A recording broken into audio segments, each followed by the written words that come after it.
yung sa lakot ko, tapos share ko din to. May tumutubong parang pulugo sa kamay ko. Weird. So, pinapagtas ko na po yung kahabaan ng kalye na to. Nadire-diretsuhin ko lang to. Then, pag dumating na tayo sa main road, which is natatanaw ko na kanan tayo. At hindi ko nakikita ang foods. Gutom na ako, pero antayin ko si Ses.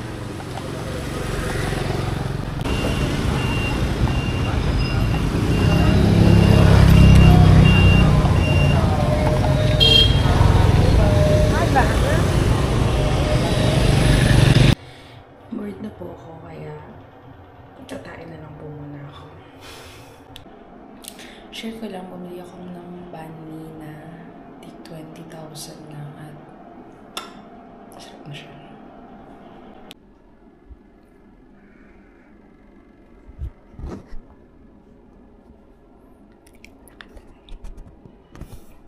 Habang inaantay ko si Ses mag-prepare, ita-testing natin yung stabilization nito kasi nang pinapanood ko yung videos ko for the last few days.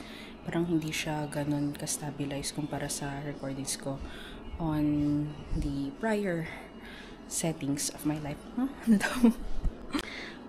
Ito yung walang stabilization na naka-on.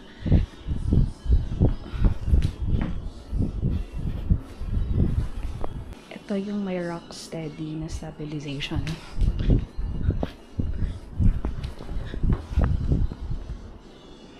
Tapos ito yung may rock steady plus.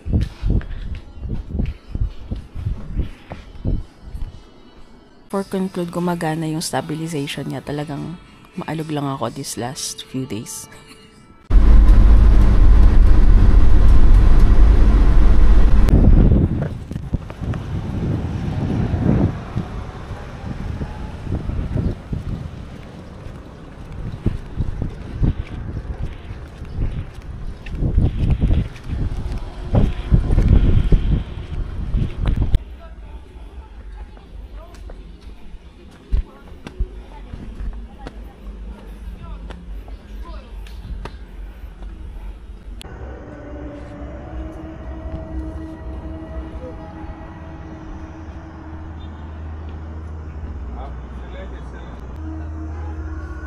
Luto na yung mga tao.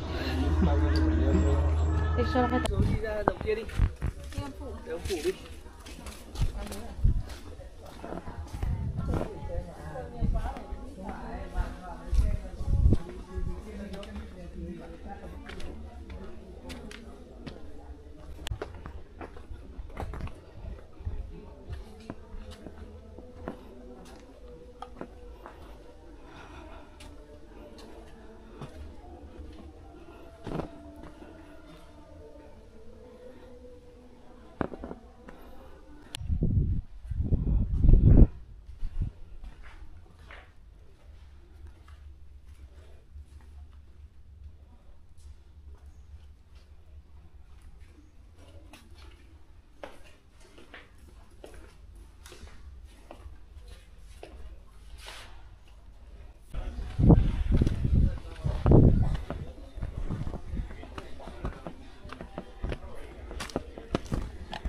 Lah, di sumunod sa akin si Ses.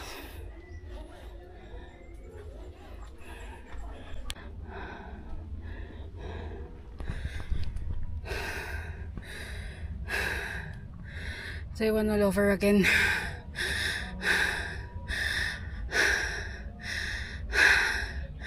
Ang mahalaga may salakot ako.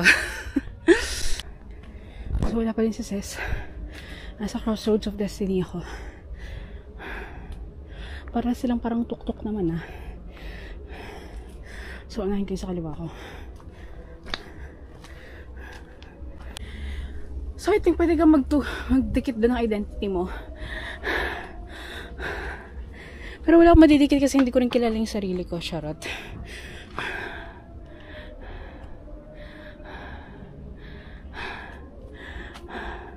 Kita natin yung isa. Yung sa kanan. My cave. Ah! Oh my gosh, may bats. Joke lang po yun.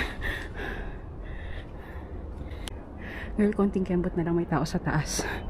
Pero kaya mo to. Konti na lang yan na lang. Kaya mo to. Kaya mo to.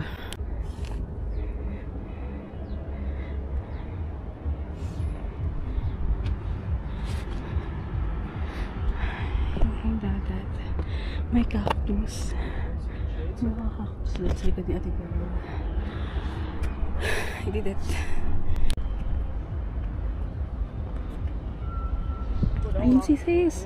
Umakyat siya. Nakaka-proud.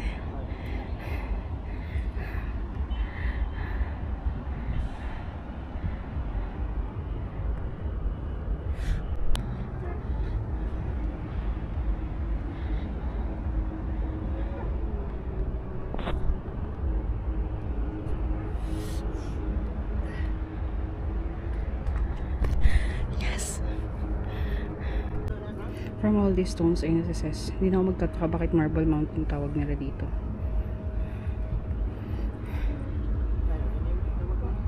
Hi, Pak! Kaya mo yan, Ses.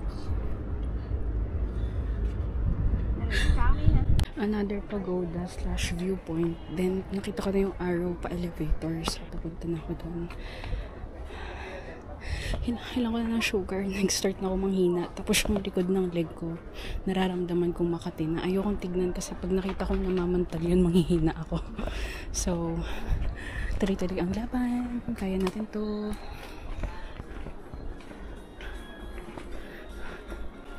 Madami yung ingay. So, feeling ko maraming paparating na tao.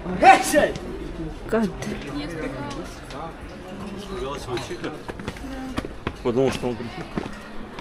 Okay, may pinipip sila. Excuse me. Lẩu anh. Leo xong rồi xí leo xuống nè. Pinipip sila to. Akala ko naman kung ano yung ingay nila. Teka yung shorts natin tumataas. Ayusin ko muna. Oh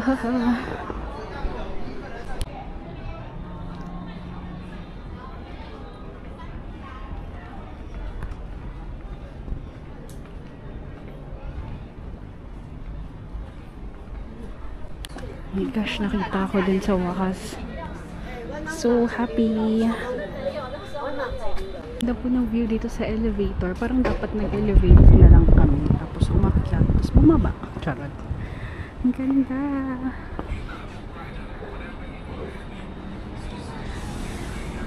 Ayun po yung taas na inakyat ko kanina. Hihi. So proud of myself. Hindi, simbahan. Joke. Not sure if simbahan or temple or any types of worship place. Hi guys! Mainit!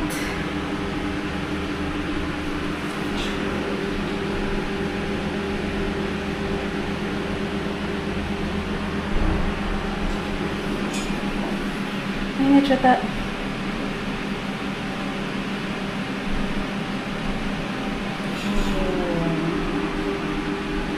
Gaya sila doon.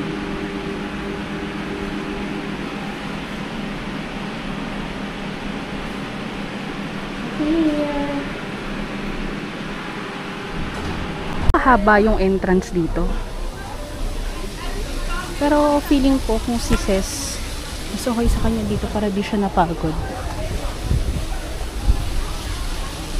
Wow!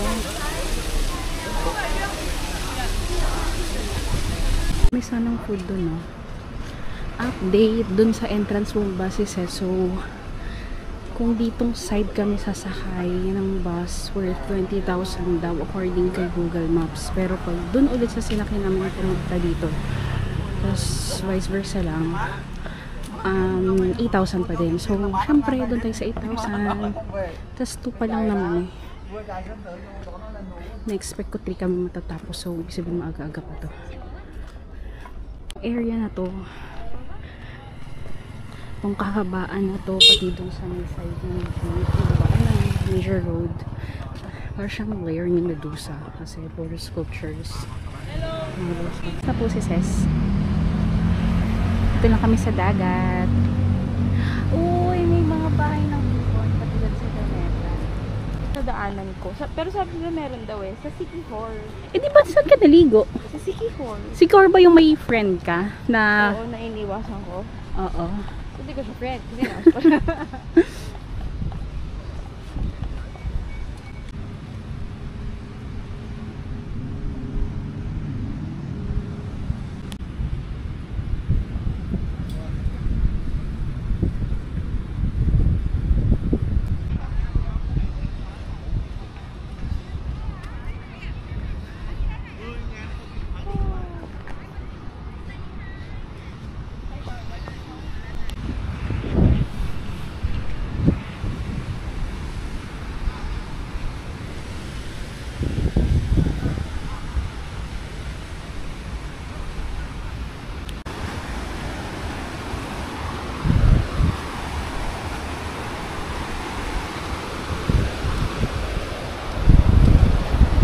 dagat.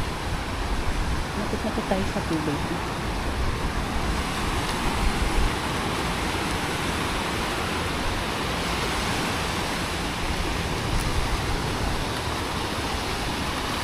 Oh, lamig. So, kailangan kong sulitan yung sandals straps ko. Kaya tayo sa flag. Ano yung kasulat doon?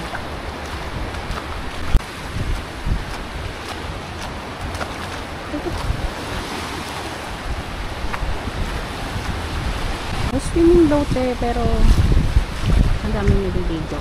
Since maraming naliligo, wala na si Lord.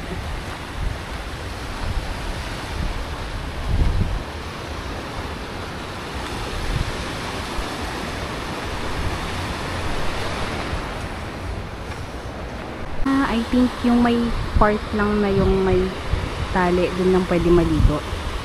So mukha siyang mabilis lumalim. Hindi siya katulad ng Boracay. Boracay yung standard sa beach.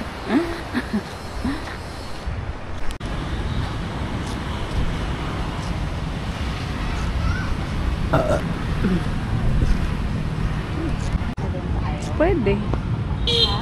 Pwede.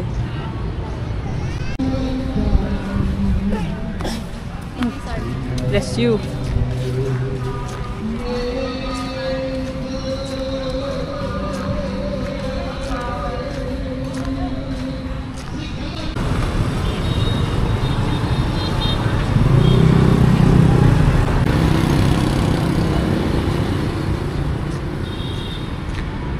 Test. Hindi ako man ba yun? Kumakain dati kaso na-trauma ako sa sisiw. Thank you. Shucks, pati balat may gulay. Ang sarap. Go.